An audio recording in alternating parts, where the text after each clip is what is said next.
was 42 years old, and he believed, truly believed, that a man who builds with his hands and keeps his word never has to look over his shoulder. He had calloused palms, a quiet voice, a company he'd grown from a single truck and a prayer into one of the most respected small construction firms in Phoenix, Arizona. He built homes for families in his community, real homes, with solid foundations, on land they could be proud of. And for 9 years, he believed he had built something just as solid with Kalani, his wife. Sharp, beautiful, warm when she wanted to be. He was proud of her. He told people that too. Then one Friday evening, a bottle of perfume he didn't recognize changed everything. Not loudly, not with a scene, just quietly, the way the most dangerous things always begin. What Jacob was about to discover that night wouldn't just break his heart. It would unravel 32 months of lies, a $180,000 theft from his own company, and a betrayal by the one man he'd called a brother. And by the time the truth came fully to light, it would happen in front of everyone. Before we get into the story, if you've ever loved someone completely and quietly wondered whether they still saw you the same way, stay with me. Because this one is going to hit close to home. It was a Friday. Late August, the way Phoenix gets in late August. The kind of heat that doesn't let go even after sundown, when the asphalt still radiates warmth through the soles of your shoes, and the air smells faintly of dry earth and cooling concrete. Jacob had come home at 6, which was early for him. He'd showered, reheated the leftover chicken his sister Elena had dropped off the day before, and sat at the kitchen table with a glass of iced tea and a set of project blueprints spread out in front of him. The ceiling fan clicked softly overhead. It had been doing that for 2 years, and he kept meaning to fix it. The house was quiet in that comfortable, lived-in way that a man can mistake for permanence. Then Kalani walked out of the bedroom. She had on a fitted black dress. Her warm brown skin caught the soft yellow light from the hallway, and she looked, as she always did when she made the effort, genuinely stunning. She was spraying perfume at her wrist, something citrus on top, sweet vanilla underneath. Something Jacob had never smelled before. Not the bottle he'd given her at Christmas. Not anything from their bathroom shelf. "Where are you headed?" he asked. Casual, no edge to it. "Jade's birthday," she said, meeting his eyes in the hallway mirror. She smiled at him through the reflection. "Damien might be there. He's just a friend, babe. Don't overthink it." Jacob nodded. He smiled back. But something in the pit of his stomach didn't follow the smile. It stayed right where it was, still and attentive, the way a man gets when he's been around enough unstable ground to know the feeling before the crack appears. He watched her pick up the keys to the Mercedes, the one he'd saved for quietly over 8 months and surprised her with on their anniversary. A Saturday morning, a big red bow, her hand over her mouth. She'd cried that day. He had felt, in that moment, more like a husband than he ever had in his life. She left at 7:14. He knows the time because he checked the microwave clock. He sat back down with his iced tea. He looked at the blueprints. He stared at them for about 12 minutes without seeing a single line. Then he folded them up, set his glass in the sink, and grabbed the keys to his work truck. The old one, with the cracked side mirror and the faded Phoenix Hail construction decal on the rear window. He followed her, not in anger. He would be clear about that later, when he had to tell this story more than once. He wasn't shaking. He wasn't rehearsing an argument. He was simply a man who had spent 20 years reading foundations, who knew, by instinct and long experience, when something underneath wasn't level.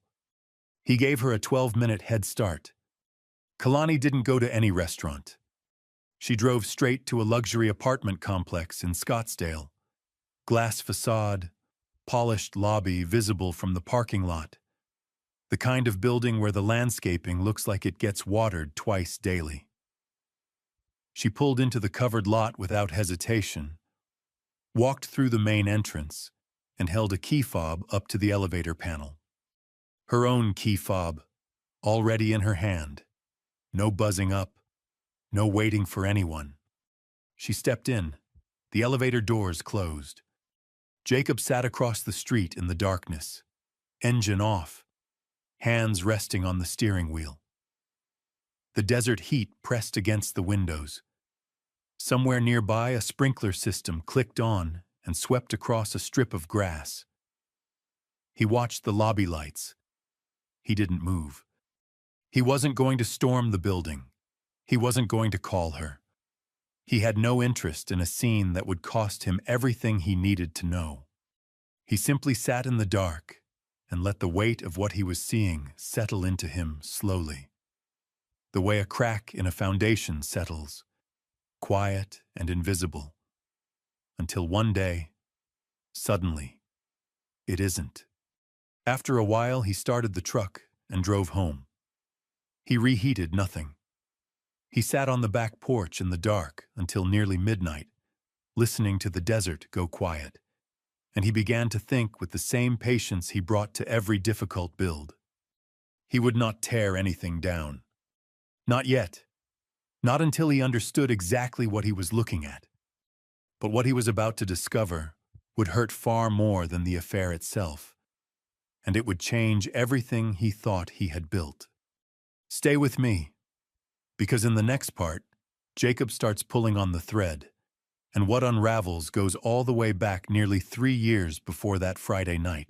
The next morning, Jacob made coffee, kissed Kalani on the cheek, and asked how Jade's birthday was. "So fun," she said, reaching past him for the creamer. "You would have been bored." "Probably," he said. He smiled. He meant none of it.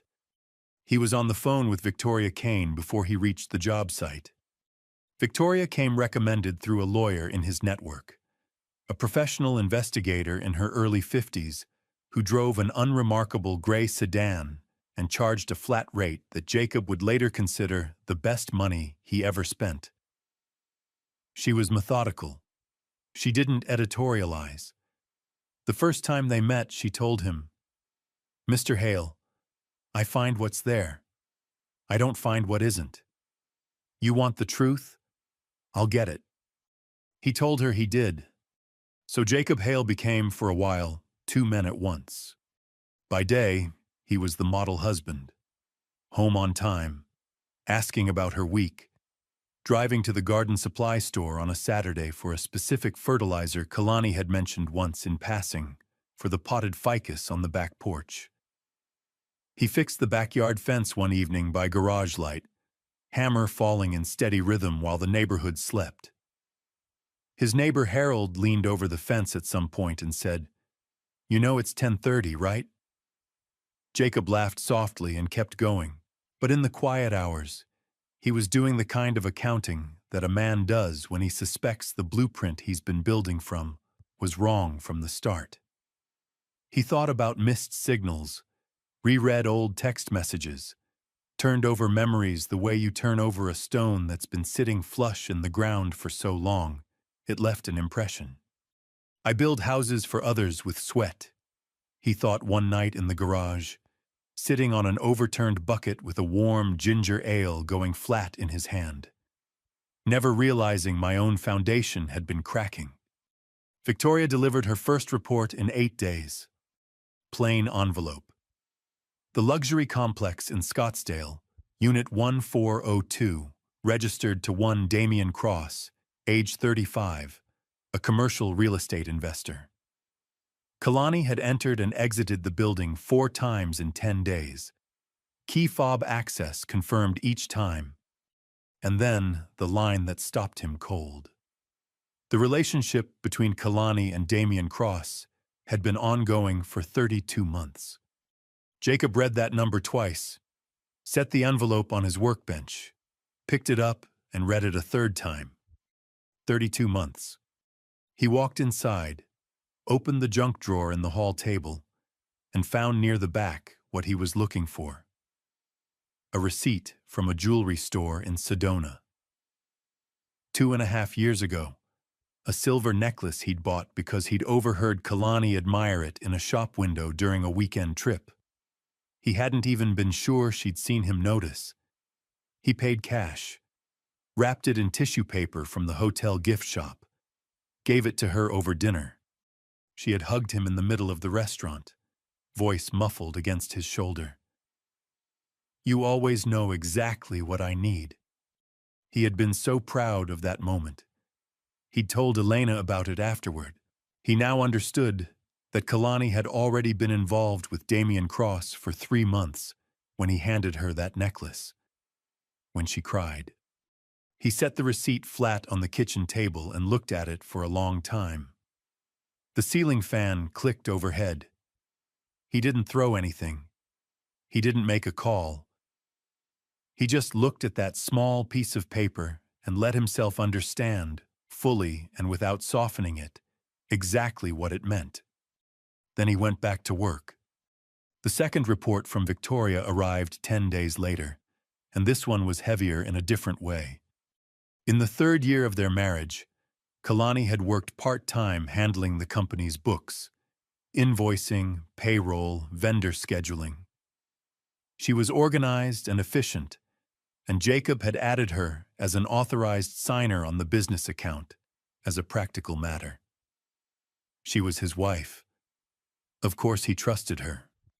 Victoria's financial review told a different story. Over a span of 14 months, Kalani had made a series of carefully timed transfers from the company account. Amounts calibrated to stay below reporting thresholds, spaced between busy stretches when Jacob's attention was on contracts and crews and deadlines. The total was $180,000. The transfers didn't go to household expenses or personal accounts that Jacob could track. They went, along with matching funds from Damien Cross, toward the purchase of a Scottsdale property. Victoria's notes included a phrase pulled from an email exchange between Kalani and Damien. The phrase was, "Building a new future."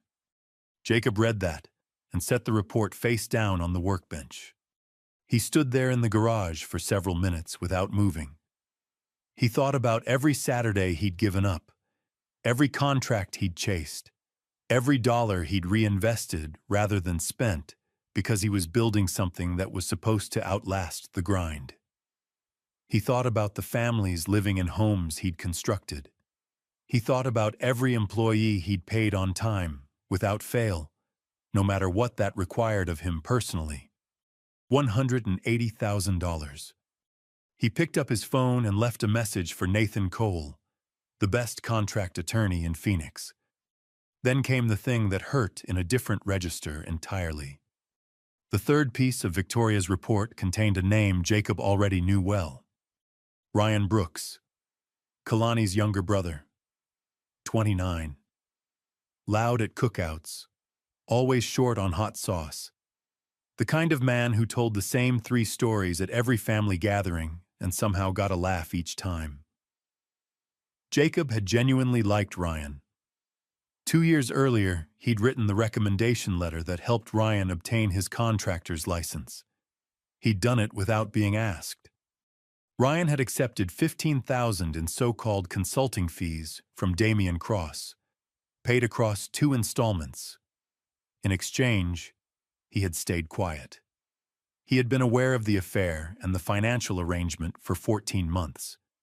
He had sat across from Jacob at Sunday dinners, Thanksgiving tables, and Easter plates, and had said nothing. Not once. The following Sunday, Jacob went to the Brooks family dinner as usual.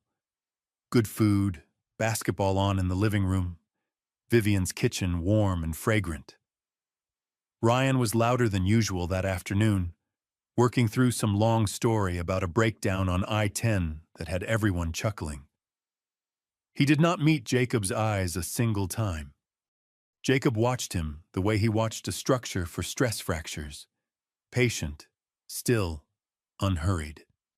He understood now. The man he had treated like a brother had weighed him against $15,000 and made his choice without apparent difficulty. Jacob drove home slowly that evening under the wide Arizona sky. He sat in the truck in his own driveway for a few minutes before going inside. He had everything Victoria was going to find. He had Nathan Cole's number. He had a clear picture of what had been done and by whom.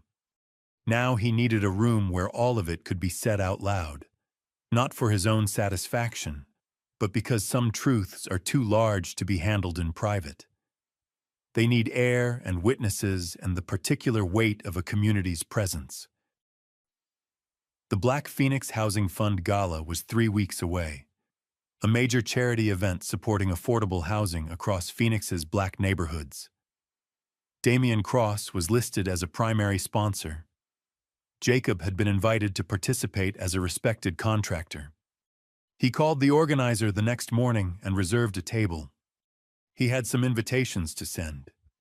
Jacob was building something in the dark now, not with lumber and nails, but with patience and paperwork. And the night of that gala was about to become one that nobody in that room would ever forget. In the 2 weeks before the gala, Jacob made 2 phone calls that nobody knew about.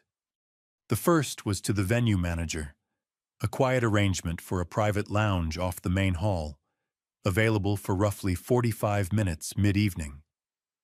The second was to Nathan Cole, who confirmed that a specific set of documents would be ready to carry into that room.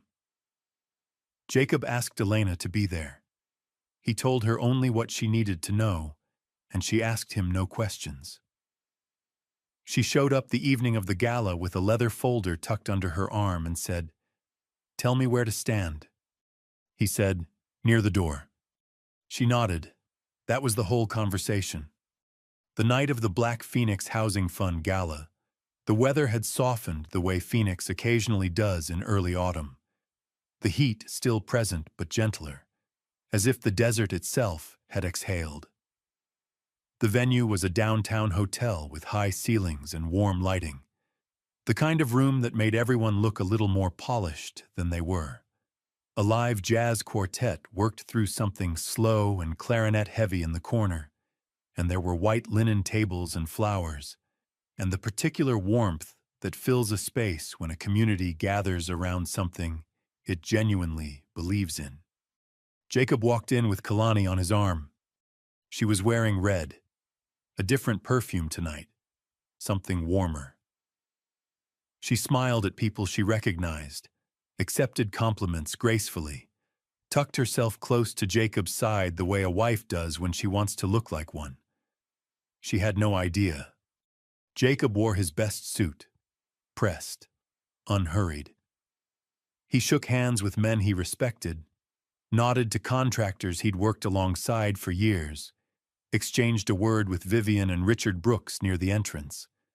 Kalani's parents, dressed well, genuinely pleased to be there.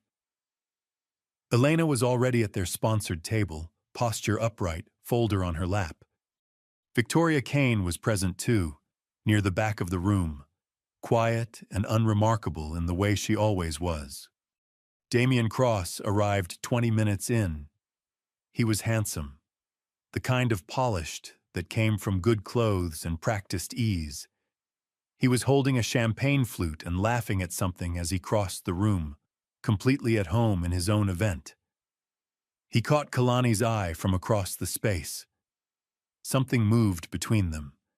Brief, reflexive, the kind of exchange that a husband only registers if he's been watching carefully. Jacob had been watching carefully for weeks. Earlier that day, he had sent Damien a single text message. Private lounge, side corridor, 8 p.m. Come alone. I know everything. You'll want to hear what I say before I say it publicly. He had not expected to need to send it twice. Men like Damian Cross, in Jacob's experience, always believed they could manage a conversation in their favor. He gave it until 8 o'clock. Let Kalani relax into the evening. Let her accept a drink and exchange pleasantries, and begin to feel that this was simply another night. Then he touched her arm lightly and said, "Come with me for a minute. I want to show you something." She came without suspicion. Why wouldn't she? The private lounge was just past the corridor with the tall mirrors. When Kalani walked in, she found Ryan already seated, his parents on either side of him. Vivian with the tightly controlled expression of a woman bracing for impact. Richard very still. Elena stood near the door as instructed. Victoria was positioned to one side, and Damien Cross was there, because he had come, exactly as Jacob expected. The door closed. Kalani looked at Jacob.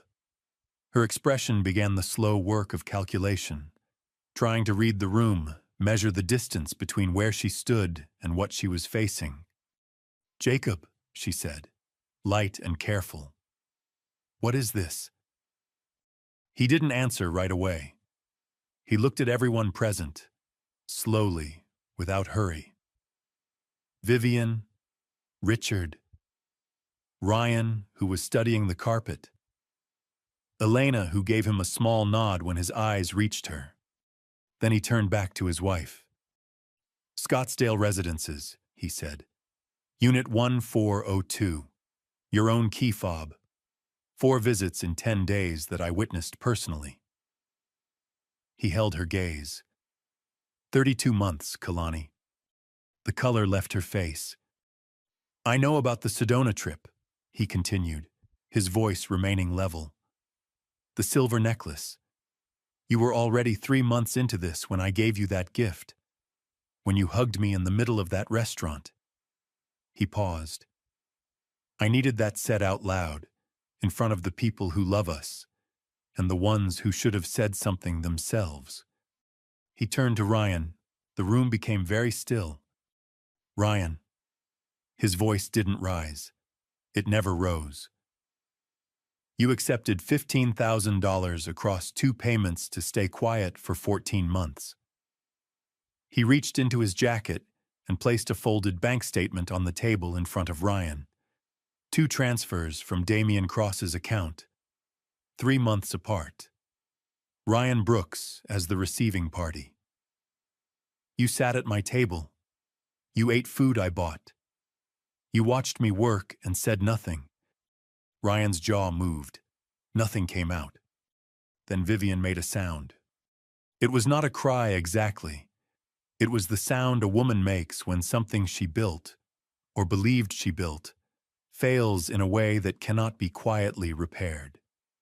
She pressed both hands flat on the table and looked at her son. Vivian was a strong woman. She had been a deacon's wife for 30 years, ran the church food pantry, organized the community bazaar every spring.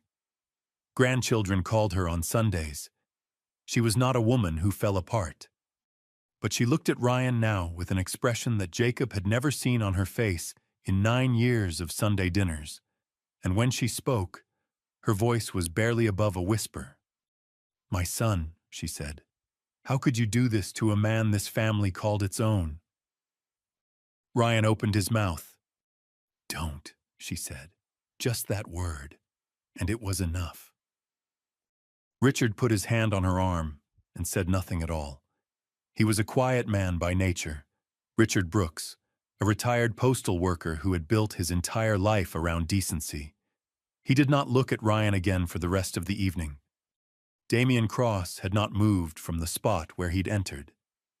He was still holding the champagne flute, Jacob noticed, except now his grip on it had gone slightly rigid, the stem trembling just enough to see if you were looking. Jacob looked at him. "I'm not here for you specifically," he said. "What was done will be addressed through legal channels, and my attorney is already prepared. But I wanted you in this room to witness what I'm about to say to my wife, and to understand that what you and she have been calling a private arrangement is now a matter of documented record." He turned back to Kalani. She had gone very still. Her arms were wrapped tight across her chest. The composure that had carried her through 9 years, through gifts and dinners and occasions where she had performed the role of devoted wife, with what Jacob now recognized as considerable skill. That composure had come apart in the last few minutes, and what was underneath it looked like a woman who had walked confidently out onto ice and just heard it crack beneath her. "Jacob," she said. Her voice broke on the second syllable. "Please, let me explain."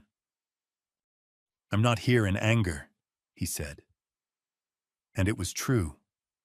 That was, perhaps, the most disorienting thing in the room, that his voice contained no rage. "I'm not standing here to humiliate you. I'm standing here because I needed this to be real." Said out loud, in a room where it cannot be undone or quietly rewritten. He straightened his jacket. "I built this company from the ground up. Every contract, every payroll, every Saturday I gave up." He let that sit for a moment. "I built it with the intention that it would outlast the grind, that it would mean something. I am not here to destroy anything tonight." He held her eyes. "I am here to protect what I built." He nodded once to Elena. She picked up the folder. They walked to the door together. Outside, the jazz was still playing, something brighter now, almost joyful. The main hall hummed with voices and laughter, completely unaware. Jacob paused in the corridor. He pressed one hand briefly to the wall, just for a second. Then he straightened and walked toward the lobby.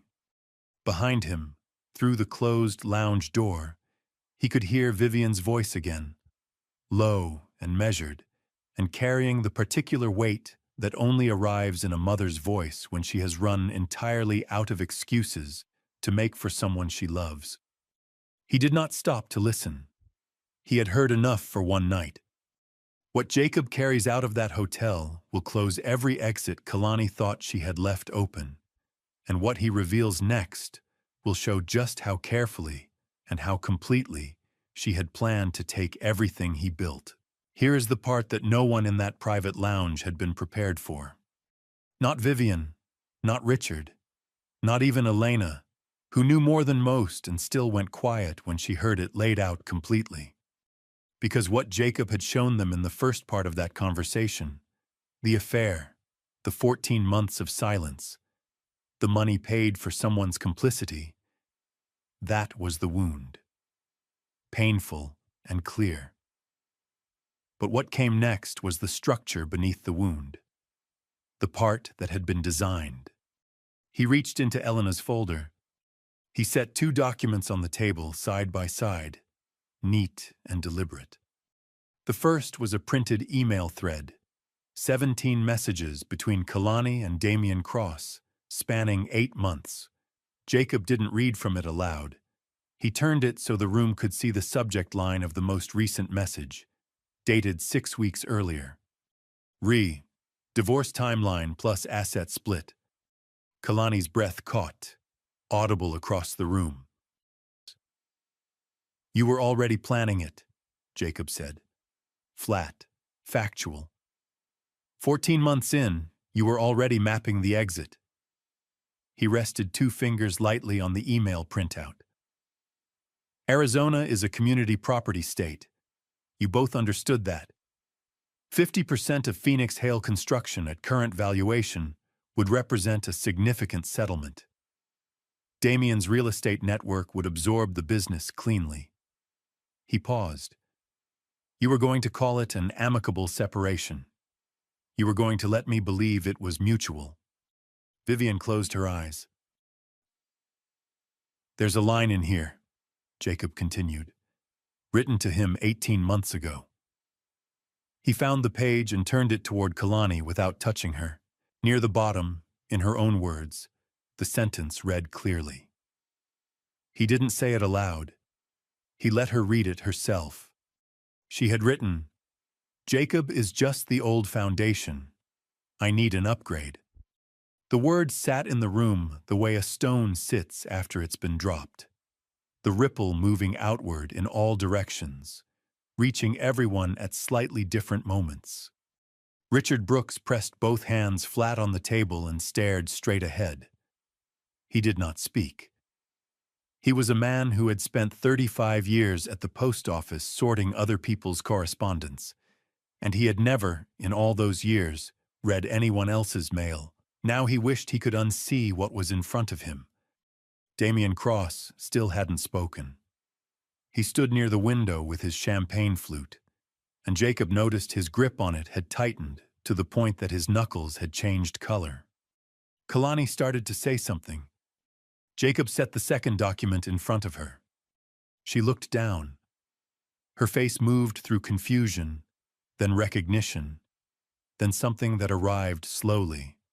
The expression of a person understanding, all at once and without the mercy of gradualness, exactly how thoroughly they had miscalculated. It was a post-nuptial agreement. 6 pages. Her signature on the last page, notarized and dated from the 5th year of their marriage. She remembered signing it. Of course she did. What she had not known, what no one in that room except Jacob and Nathan Cole had known until 3 weeks ago, was that the agreement's specific language, carefully reviewed and confirmed by Nathan Cole, classified Phoenix Hale Construction as entirely Jacob's separate property in the event of dissolution. Kalani had signed it during the period she was working the company's books, when she still believed she was a participant in the future Jacob was building. It had been presented to her as a mutual protection document, and she had signed it without a second thought. Because at that point in the marriage, she had no particular reason to read the details carefully. She had excellent reason now. Any divorce filing under Arizona community property law would find the company fully shielded. No claim possible. The exit plan she and Damien had been constructing for months had been built against a wall neither of them had known was there. But that wasn't the detail that made Kalani's composure finally collapse. Jacob spoke next in a measured, unhurried voice. Nathan Cole has reviewed the transfer records from the company account.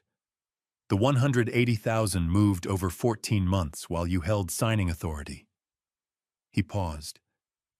He's also reviewed the correspondence between you and Damien regarding the Scottsdale property, the purpose of those funds, as you stated it in writing, in your own words. Another pause. His assessment is in the second document, 3rd paragraph. I'll let you read it. She read it. The word Nathan Cole had used, after reviewing all evidence in full, was misappropriation. He had chosen careful legal language, but the meaning underneath it was plain to everyone in the room. Kalani's legs gave way. Not dramatically, not all at once. Slowly, as if each joint made a separate, quiet decision in sequence. She sank to the floor of the hotel lounge, her red dress pooling around her, both hands pressed together in front of her. There was nothing performed about it. It was simply a woman whose legs had stopped holding her up. Jacob. Her voice was barely a sound. Please, I know what I did. I know it. Please, just... She stopped. Started again. I'm sorry. I'm so sorry. Jacob looked at his wife on the floor of a hotel lounge while the sound of a jazz quartet drifted under the door. He looked at her for a long moment. Then he crouched down so he was at her level. Not close enough to touch, but level. He waited until she met his eyes.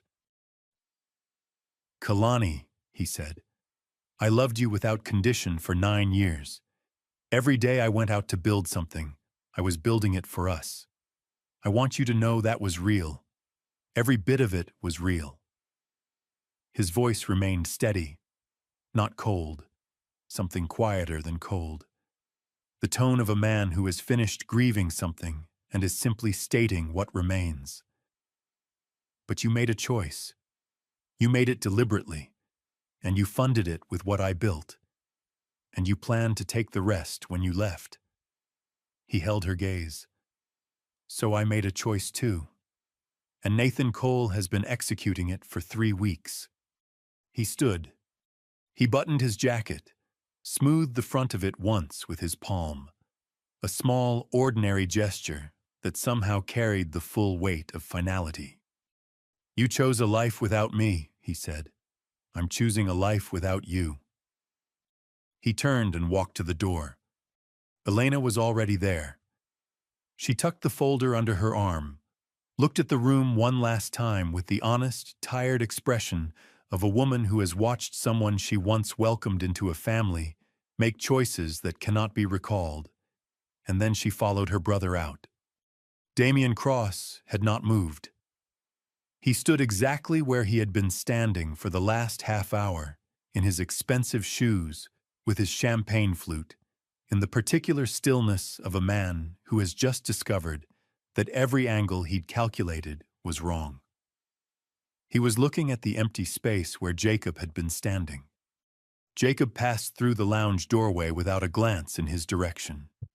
Out in the corridor, the main hall was full of sound, music, conversation, laughter, a community gathered in good faith, completely unaware that the evening had contained something else entirely just off the main room. The world kept moving, as it always does. Jacob and Elena walked through the hotel lobby side by side without speaking. Through the glass doors, out into the Phoenix night. The desert air was cool at the edges now, and the sky above the city was enormous and dark and clear. Jacob stood on the sidewalk for a moment. He took one full breath. He let it out slowly. He didn't feel relief. Not yet. That would come, but slowly, over months, the way recovery comes. Not all at once, but in increments, each one barely distinguishable from the last, until one day you realize you've been okay for a while and can't identify exactly when it started. For now, he simply stood under the Arizona sky with the night air on his face and his sister a step away. He had said what needed to be said. He had protected what he'd built. The rest, the legal proceedings, the paperwork, the unwinding of 9 years, was already in motion. He looked up at the sky for a moment. Then he walked to his truck. Jacob walked out into the night having done everything right, and what the next morning brought would close every chapter of this story that Kalani had hoped to keep open. Monday morning, Nathan Cole filed. By 9 a.m., the divorce petition had been submitted, and a motion to freeze all shared accounts had been granted, pending the financial review. By 11, Kalani had received formal notification regarding the misappropriation claim. By early afternoon, the post-nuptial agreement had entered the record. Jacob was at a job site by 7, same as always. A small residential project in South Phoenix. 3 homes for families he'd had on a waiting list for 2 years. He put on his work boots, said good morning to his crew, and spent the day doing what he had always done. Building. Kalani moved back into her mother's house within the week. The Scottsdale property, purchased with her transfers and Damian's matching contribution, was immediately entangled in the financial proceedings. What had seemed like a foundation for a new beginning was now a liability, a line item in a legal file that neither of them had anticipated having to explain. Damian's attorney, reviewing the documented paper trail that Victoria and Nathan Cole had assembled, advised him plainly that his position was weak and that cooperation was strongly preferable to contest. He agreed to settle. He was not, as it turned out, a man built for situations where the paperwork had already been done by someone else. The financial recovery, structured through the civil proceedings rather than a criminal filing, was written into the divorce settlement. Jacob had considered both options carefully. He talked it through with Nathan Cole over 2 long meetings and made his decision. Civil recovery. The money returned. The record established. The protection made permanent. He had no interest in a process that would devastate what remained of a family that had already been badly hurt by people making choices they couldn't take back. "You're being more decent than you have to be," Elena told him on the phone. "I'm being exactly as decent as I choose to be," he said. "That's enough." She let it go. She knew her brother. Between the post-nuptial protections and the settled recovery, Jacob walked away from 9 years of marriage with his company fully intact, his financial position restored, and his reputation in the Phoenix construction community entirely undamaged. Kalani had kept the affair quiet within the broader community, which meant that when she began, in the weeks after the gala, to characterize the marriage as something Jacob had made difficult, distance, control, emotional unavailability, she found the account difficult to circulate. The people who knew Jacob Hale knew him specifically.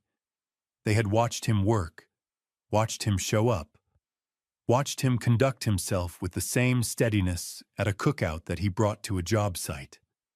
A version of Jacob that required them to forget all of that was simply not a version they could hold. The alternative account did not travel far.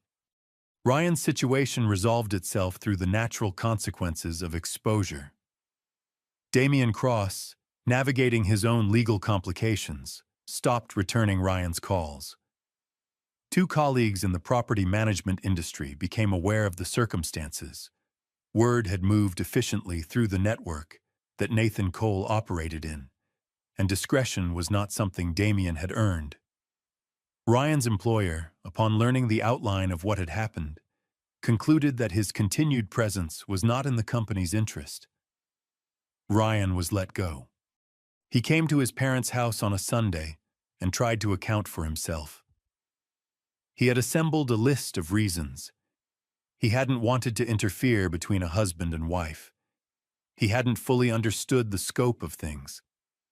The money had been framed as something benign at the time.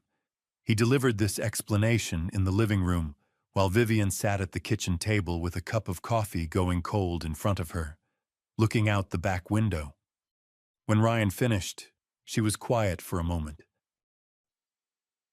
"You had a chance to be a man," she said finally, still looking out the window, "and you priced yourself instead."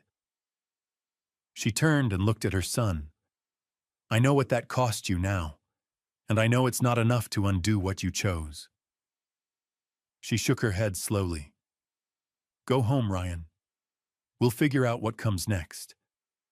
"But not today." Ryan wept. Vivian did not. She had moved past weeping into the harder, longer work of deciding who she still was after all of this. Richard Brooks called Jacob 2 weeks later. He was not a man who made long speeches. He had 35 years at the post office, a faith he practiced quietly, and a code of decency that had been the actual structure of the Brooks household long before anyone else in it had thought to say so. He said, "I want you to know that none of what happened in that family had my blessing or my knowledge. I failed to see it, and I'm sorry for that." He paused. "You were good to us. I want you to know I see that." Jacob said, "Yes, sir. Thank you for calling. That means a great deal." After he hung up, he was in the kitchen, his kitchen, the house quiet the way it was now, the way he was learning to let it be. He stood for a moment. Then he looked up at the ceiling fan. It had been clicking for 2 years. He had always meant to fix it. He went to the closet, found his toolbox, carried a chair over from the dining room, and had it sorted in 20 minutes.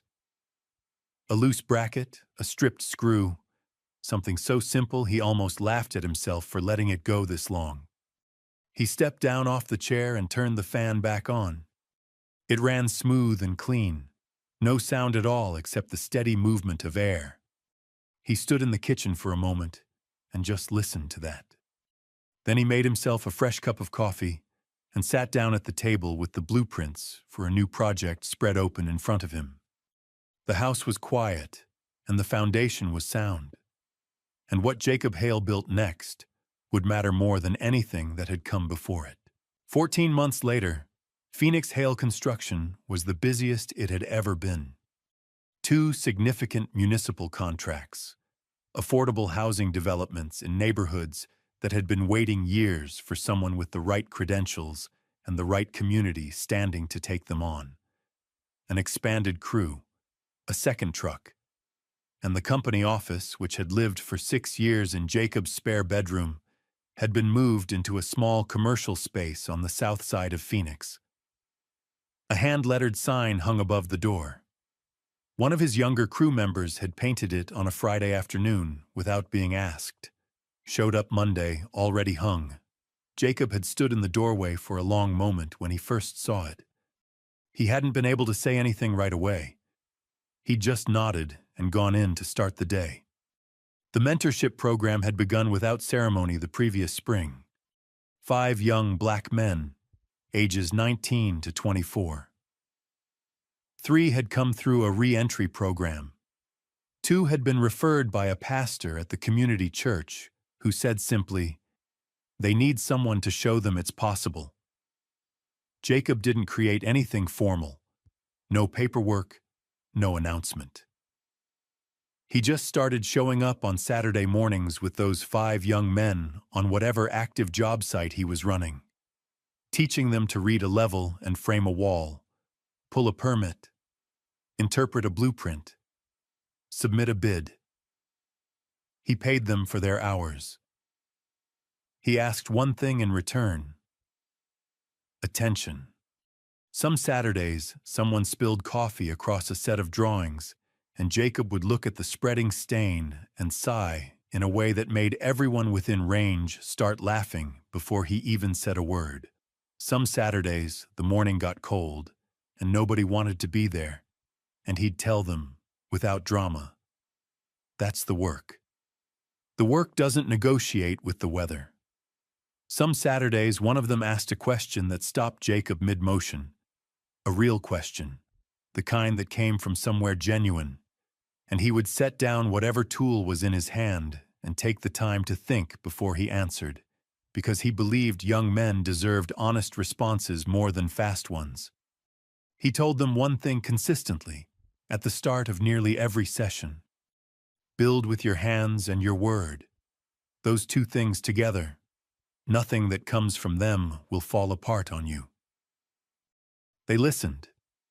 They were good at it, as young men tend to be when someone speaks to them without condescension and means what they say. Vivian Brooks called him on a Thursday morning in November. He was driving to a job site, the old pickup's heater working at roughly half capacity, the Arizona morning carrying that dry, particular cold that Phoenix gets in late autumn, the kind that surprises people who associate the desert only with heat. He almost let the call go. Then he saw the name. He pulled over. Her voice was quieter than he'd known it in 9 years of Sunday dinners. Not weak, Vivian was constitutionally incapable of weak, but worn in the way that time and hard reckoning wear a person down to something more essential. "Son," she said. She was quiet for a moment. He waited. I watched you become the kind of man who shows up," she said, "who doesn't make excuses, who builds things for other people and asks nothing back. And I watched you handle what happened to you with more dignity than most men would have found." Another pause. "I see what you're doing with those young men. I hear about it." Her voice steadied, came back to itself. "I want you to know I'm proud of the man who stood firm. Prouder than I know how to say." Jacob sat in the pulled-over truck on a quiet Phoenix street, with the engine running and his hand pressed briefly over his mouth. "Thank you, Vivian," he said. "That means more than you know." "Take care of yourself," she said. "That's all I called to say." The call was short. Neither of them needed it to be long. He pulled back onto the road and drove to the job site. Kalani and Damien had separated within 8 weeks of the gala. Without the secrecy, without the particular friction of something forbidden, the shared opposition that had given their connection its energy, What they actually had between them turned out to be thin. A woman chasing an idea of something better, and a man who had enjoyed being the destination, had discovered that neither of them was especially equipped for the plainness of just being with another person. The Scottsdale property had been sold as part of the legal resolution. Kalani was, by all accounts, living quietly. Jacob didn't carry that. It wasn't something he wished on her. It was simply something that had resolved itself in the way that things built on instability tend to do. Not with drama, but with a slow, inevitable settling into nothing. He met Isabella in the spring. She was an architect, brought in on one of the municipal contracts to consult on design specifications. She wore practical work boots to the job site and spoke plainly about what she didn't know, which Jacob found, after everything he'd been through, an almost startling quality. They had coffee 3 times before either of them called it anything. The 4th time, he told her, briefly, without drama, that the past 2 years had changed how he understood trust, and that he moved carefully now. She said she appreciated him saying so. She said she was in no hurry.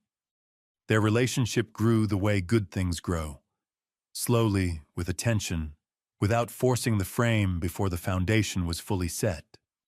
Jacob Hale, quiet, broad-shouldered, patient, with his calloused hands and his old pickup and the hand-lettered sign above his office door, was building again.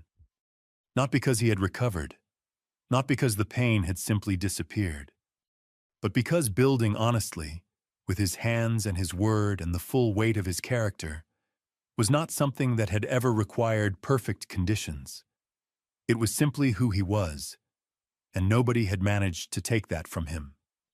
This story teaches us 3 things worth sitting with.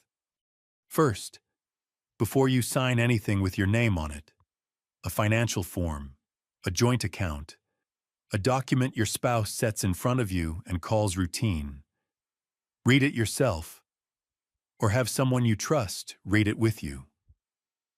Not because marriage requires suspicion, but because your name on a page has consequences that outlast the goodwill that was in the room when you signed it. Jacob's protection came from a document Kalani never read carefully. That is not a love story detail. That is a practical one. Second, the people who stay quiet while someone you love is being harmed are not neutral. Silence is a choice, and it has a cost. If you have ever watched something happen in a family and said nothing because it wasn't your place, this story is worth thinking about. Ryan didn't raise a hand against Jacob. He simply folded his and looked away. The damage was the same. Third, and this one is for the grandmothers, the aunts, the women who have spent decades watching the good men in their families work without recognition. Say it while you can. Vivian's phone call meant more to Jacob than she probably knew. If there is a steady, decent man in your life, a son, a grandson, a neighbor who shows up without being asked, call him this week. Not a long call, just, I see you. I'm proud of you. That takes about 45 seconds. It lasts considerably longer.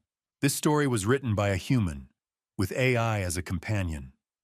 It was born from a simple wish, to awaken the belief that kindness still exists, and no matter how many trials life brings, there are always moments of justice and quiet miracles waiting for those who deserve them.